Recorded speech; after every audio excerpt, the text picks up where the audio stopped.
Je sais que le frelon asiatique, c'est un sujet un peu compliqué. Ça a un impact sur l'entomofaune, puisque le frelon asiatique affectionne particulièrement les abeilles. Il les découpe en morceaux. Beaucoup d'ateliers de construction de pièges, plein de communication sur le piégeage du frelon asiatique ont été réalisés, sauf que c'était pas trop étayé. Ah, elle me tourne autour. La question, c'est quand même de se demander si on n'est pas plus impactant, nous, humains, que le frelon asiatique lui-même, en réalisant du piégeage.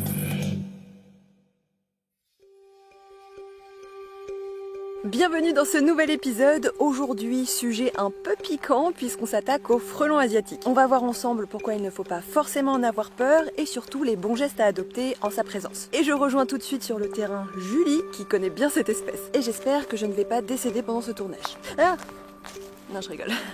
Même pas peur. Donc je suis Julie Renaud, je suis vétérinaire conseil pour le groupement de défense sanitaire de l'Eure et je fais notamment du conseil auprès des apiculteurs pour promouvoir la santé et le bien-être de leurs abeilles.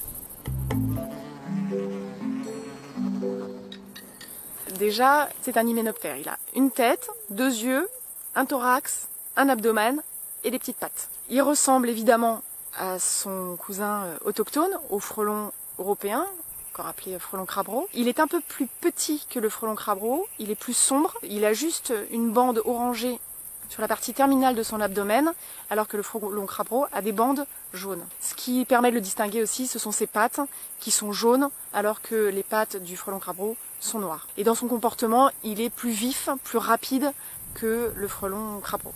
Alors, il faut savoir le différencier du frelon européen, mais également des autres insectes. Un frelon, ça ressemble pas à une guêpe, qui a des liserés jaunes très nets et puis une taille très serrée, de sa cousine l'abeille domestique, ou des abeilles sauvages qui sont plus petites et en général poilues. Et parfois on peut le confondre avec d'autres insectes qui sont aussi noirs et jaunes, ou d'autres des hyménoptères.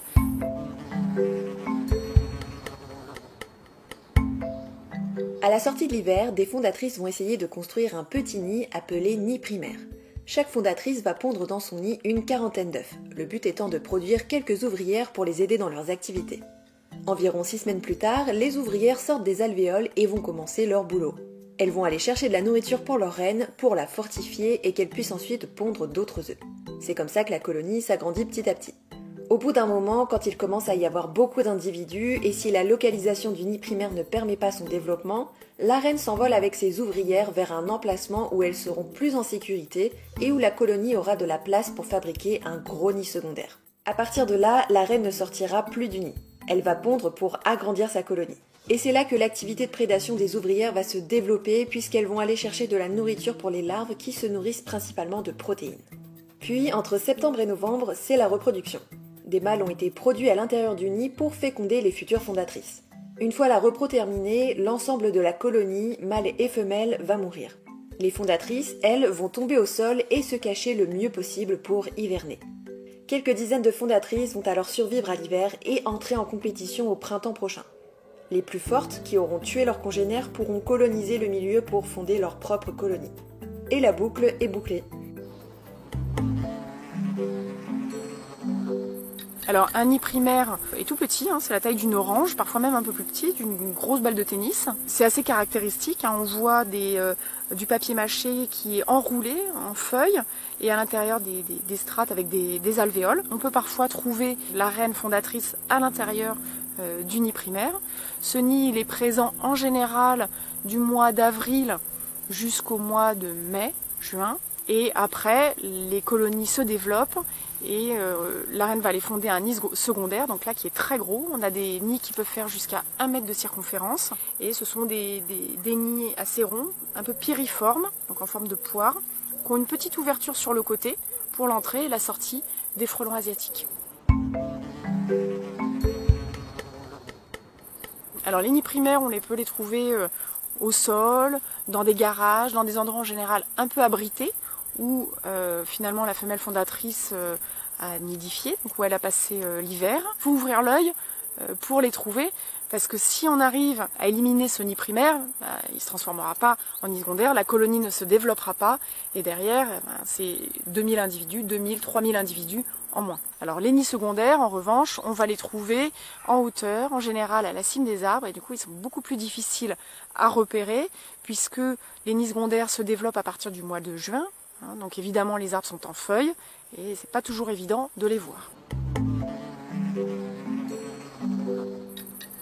Donc on ne détruit pas les nids tout seul chez soi, puisque il y a quand même un risque, et puis on ne les secoue pas non plus avec un manche à balai, on ne tire pas dedans avec je ne sais quel engin, paintball ou autre qui pourrait pour essayer de détruire le nid. Parce que là par contre on risque une attaque massive de la colonie qui cherche à se défendre. Donc il y a une plateforme de lutte dans le département de l'Eure, avec un numéro, un site internet qui permet d'être mis en relation avec des intervenants qui sont conventionnés et qui vont utiliser une méthode bien déterminée avec du matériel adapté pour détruire les nids primaires et secondaires et en ayant le moins d'impact possible sur l'environnement. En fin de saison, avec la tombée des feuilles, des vieux nids secondaires peuvent être visibles dans les arbres. Mais il n'y a plus de frelons dedans et celui-ci ne sera pas recolonisé l'année suivante. Ce n'est donc pas utile d'intervenir. Alors l'impact du frelon asiatique, elle est à la fois au niveau de la santé publique, puisqu'on peut avoir un impact quand même sur les humains. Quand on se fait piquer, ça fait quand même mal. Si on se fait piquer par plusieurs insectes, il peut y avoir des conséquences sur la santé importantes, mais c'est quand même rarissime.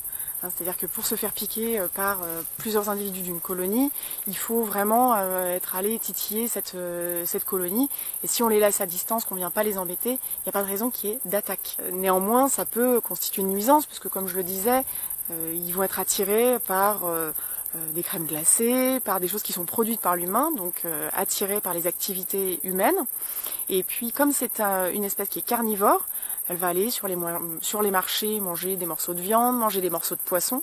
Donc ça constitue une nuisance pour les humains de ce point de vue-là. Ça a un impact aussi sur l'entomofaune, puisqu'ils vont consommer d'autres insectes pour faire des sources de protéines pour leurs larves. Donc des lépidoptères, des hyménoptères, enfin tout un tas de petits insectes, et notamment nos abeilles domestiques. Donc c'est une nuisance directe pour les apiculteurs, puisque le frelon asiatique affectionne particulièrement les abeilles, et il les découpe en morceaux et il emmène le thorax des abeilles dans leur nid pour nourrir leurs petites larves.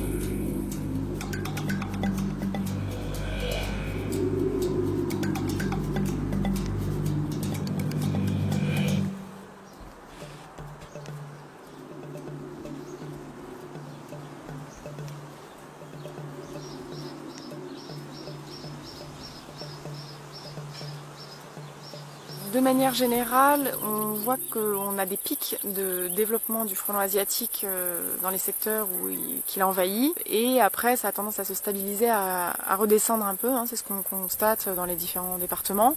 De toute façon, ce frelon asiatique, désormais il est là, et il faut s'habituer à vivre avec. On a déjà énormément d'insectes, d'arbres et tout un tas d'individus qui sont invasifs en France, qui ont été importés au fur et à mesure des années. Et c'est le cas aussi de ce frelon asiatique. Donc il va faire sa place dans les écosystèmes. Il va y avoir des prédations qui vont se développer, avec certains oiseaux notamment. Il va en fait, lui, s'équilibrer dans les écosystèmes, dans les chaînes alimentaires. Donc là, le but de la destruction des nids, c'est surtout de baisser la pression du frelon asiatique en attendant que sa présence se stabilise. Je dirais que ce sont des actions qui sont temporaires. De toute façon, on n'éradiquera pas le frelon asiatique en France. C'est trop tard. Comme on a beaucoup parlé du frelon asiatique et que tout le monde a voulu participer à la lutte collective pour le bien commun, beaucoup d'ateliers de construction de pièges, des vidéos, plein de communications sur le piégeage du frelon asiatique ont été réalisées, sauf que c'était pas trop étayé sur le fond, et en fait aussi bien le piégeage de printemps des fondatrices que le piégeage des ouvrières au cours de l'été ou à l'automne, ça a un impact sur l'entomofaune qui est très important. Tout ça est parti d'un très bon sentiment. Le problème, c'est que ça a plus d'impact négatif que positif d'essayer de piéger le frelon asiatique. Les pièges qu'on utilise généralement dans lesquels on met des appâts type mélange de sirop, bière, picon, qui sont censés attirer les frelons asiatiques de façon spécifique, sont en fait pas du tout spécifiques. On a étudié ça l'année dernière, grâce à une étude qui a été menée sur le département, dans 10 ruchers, et on s'est aperçu qu'on piégeait un frelon dans ces pièges bouteilles, et qu'en parallèle, on piégeait plus de 120 insectes, des lépidoptères, des hyménoptères, des coléoptères, dont des insectes rares, qui sont très importants, notamment pour la pollinisation. Et là, on peut quand même s'interroger sur l'utilité du piégeage. Quand on voit qu'on tue 120 insectes alors qu'on a piégé un frelon asiatique, combien d'insectes aurait tué ce frelon asiatique? La question, c'est quand même de se demander si on n'est pas plus impactant, nous, humains, que le frelon asiatique lui-même, en réalisant du piégeage. Même si on n'aime pas les guêpes, même si on n'aime pas les frelons, ils sont importants dans les écosystèmes, ils ont leur place et on doit absolument les respecter et les préserver. C'est la raison pour laquelle on déconseille vivement le piégeage. On peut éventuellement piéger dans les ruchers lorsqu'il y a une pression forte du frelon asiatique et qu'il y a des risques de destruction de la colonie. Dans ce cas-là, on conseille plutôt de mettre des pièges de type boîte avec des cônes Japprod en fin de saison lorsqu'on a plus de pression du frelon asiatique, puisque ça va faire monter l'attractivité de ces pièges et qu'ils présentent une meilleure sélectivité. Vous en savez désormais un peu plus sur le frelon asiatique, vous savez le reconnaître et surtout comment agir en sa présence. En gros, qu'est-ce qu'il faut retenir? Surtout, n'intervenez pas vous-même, vous risquez d'être piqué et si vous êtes allergique au venin, n'intervenez pas vous-même. Inspectez votre environnement dès le printemps pour repérer les nids primaires et faites appel à des entreprises spécialisées pour venir les enlever. Ne faites pas de pièges chez vous, c'est pas du tout sélectif, ça ne sert à rien et surtout ça flingue toutes les autres espèces d'hyménoptères hyper importantes pour la biodiversité. Merci beaucoup d'avoir regardé cette vidéo, n'hésitez vraiment pas à la partager pour transmettre ces informations. Je sais que le frelon asiatique c'est un sujet un peu compliqué, du coup on se retrouve dans les commentaires pour échanger autour de tout ça. N'hésitez pas non plus à vous abonner sur YouTube ou sur Facebook si ce n'est pas déjà fait, et moi je vous dis à très vite. Ah, elle me tourne autour. Me lâche pas. Ah, lâche.